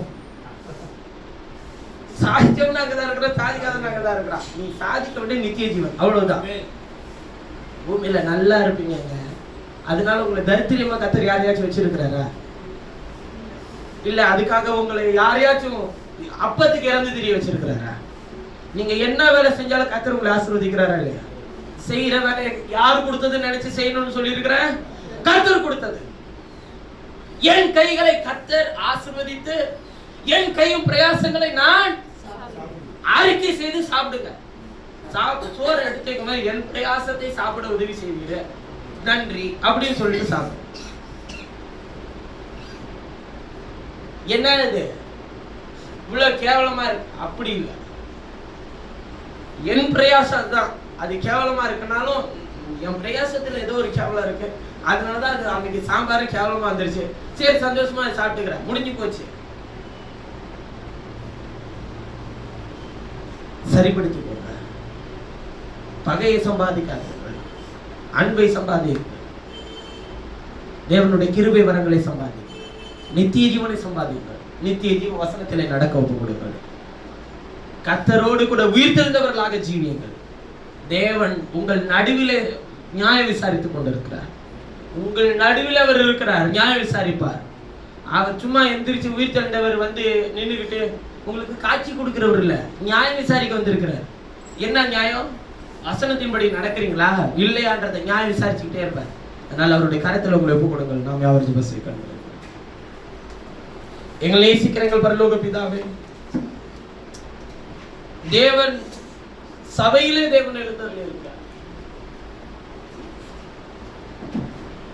அவர் தேவர்களின் நடுவிலே வாசம் பண்ணுகிறார், நியாயம் விசாரிக்கிறார். தேவர்கள் என்று சொல்லும்போது தேவ வசனத்தை பெற்றுக்கொண்ட எங்களை ஞாபகப்படுத்துகிறேன். எங்கள் நடுவில் நீர் நியாயம் விசாரிக்கிறதற்காக நன்றி, நடுவிலே நீர் வாசம் பண்ணுகிறதற்காக நன்றி. ஒருவேளை போஜனத்துக்காக சேஷபுத்திர பாகத்தை விற்று போட்ட ஏசாவை போல நாங்கள் இருக்காமல் எல்லாவற்றையும் சரியாய் நிதானித்து பகுத்தறியத்தக்கதான கிருபை வரங்களை எங்களுக்கு தார். நாங்கள் யாரையும் வெறுக்கவில்லை, நாங்கள் எங்களுடைய கோபம் தேவனுடைய நீதியை நடப்பிக்க முடியாது என்பதை நாங்கள் அறிந்திருக்கிறோம். உடைய பரிசுத்த கரத்துக்குள்ளாக எங்களை மறைத்துக் கொள்ளும், காத்துக்கொள்ளும். நீர் ஒருவரே உன்னதமானவர் என்றும் நாங்கள் உன்னதமானவருடைய மக்கள் என்றும் நாங்கள் அறிந்து விசுவாசிப்போம். இயேசு கிறிஸ்துவனுடைய பாதுகாப்பு அரவணைப்பு உடைய பிள்ளைகளை எப்பொழுது சூழ்ந்து வழி நடத்தட்டும். இயேசுவின் உன்னதமான நாமத்தில் விடுதலை செய்கிற ஜீவனுடைய நல்ல பிதாவே, என் ஆத்துமாவே என் முழுவதும் அவருடைய பரிசுத்த நாமத்தை சொல்கிறேன். என் ஆத்துமாவே கர்த்தரை சொல்கிறேன், கர்த்தர் செய்த சகல உபகாரங்களை பரவாயில்லை.